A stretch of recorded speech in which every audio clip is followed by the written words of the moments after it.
அதிமுகவில் விருப்ப மனு அளித்தவர்களிடம் நேர்காணல் நடைபெறுகிறது. கூடுதல் விவரங்களோடு செய்தியாளர் நம்மோடு இணைந்திருக்கிறார் குணசேகரன். செய்தியாளர் குணசேகரன் இணைந்திருக்கிறார். விவரங்கள் என்ன குணசேகரன்?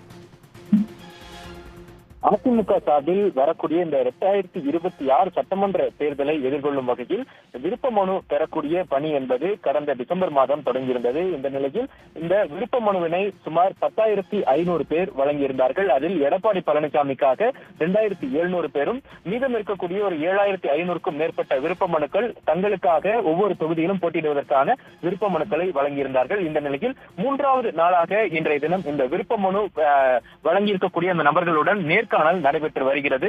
இந்த விருப்ப மனு வழங்கியிருக்கக்கூடிய அந்த நபர்களிடம் நேர்காணலினை எடப்பாடி பழனிசாமி அவர்களோடு தொகுதி நிலவரம் குறித்தும், அதே போன்று அவர்களுக்கான அந்த எந்த தொகுதியில் போட்டியிடுகிறார் என்பது குறித்தான விவரங்களை நேர்காணல் மூலமாக கேட்டறியவும் இருக்கிறார். ஒவ்வொரு தொகுதிக்கும் விருப்ப மனு வழங்கியவர்களை மொத்தமாக அழைத்து அந்த தொகுதியின் நிலவரம் என்பது குறித்தும், அதே போல வரக்கூடிய சட்டமன்ற தேர்தலின் பொழுது கூட்டணி அமைத்தால் யாருடன் கூட்டணி அமைத்தாலும் அந்த தொகுதியின் கூட்டணி கட்சிகளுக்கு ஒதுக்கினாலும் அவர்களுக்கான அந்த வெற்றி வாய்ப்புக்காக வேலை செய்ய வேண்டும் என்பது போன்ற அறிவுறுத்தல்களை கடந்த 2 நாட்களாக நடைபெற்ற அந்த நேர்காணலின் பொழுதும் அறிவுறுத்தியிருந்தார். அதே அறிவுறுத்தல்கள் இன்றைய தினமும் வழங்குவார் எனவும் எதிர்பார்க்கப்படுகிறது.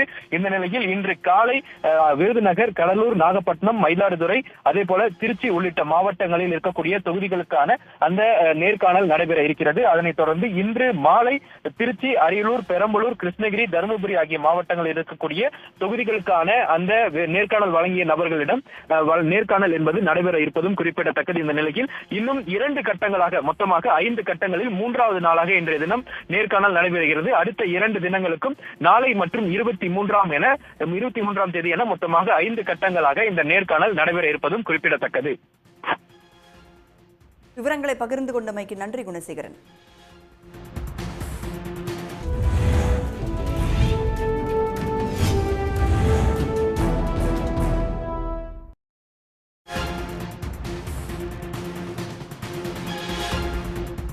அண்மை செய்தி. அன்புமணி ஆதரவு எம்எல்ஏக்களை நீக்கி பாமக நிறுவனர் ராமதாஸ் உத்தரவு பிறப்பித்திருக்கிறார். அண்மை செய்தியாக பார்த்து வருகிறோம். ஒழுங்கு நடவடிக்கை குழு நோட்டீஸுக்கு பதிலளிக்காமல் இருந்ததால் அவர்கள் நீக்கப்பட்டிருப்பதாகவும் தெரிவிக்கப்பட்டிருக்கிறது. இந்த மூவருடனும் பாமகவினர் யாரும் தொடர்பு கொள்ளக்கூடாது என்றும் எச்சரிக்கை விடுக்கப்பட்டிருக்கிறது. அன்புமணி ஆதரவு எம்எல்ஏக்கள் 3 பேரை பாமகவிலிருந்து நீக்கி ராமதாஸ் உத்தரவு பிறப்பித்திருக்கிறார். உடனுக்குடன் செய்திகளை தெரிந்து கொள்ள சன் நியூஸ் பெல் ஐகானை கிளிக் பண்ணுங்க.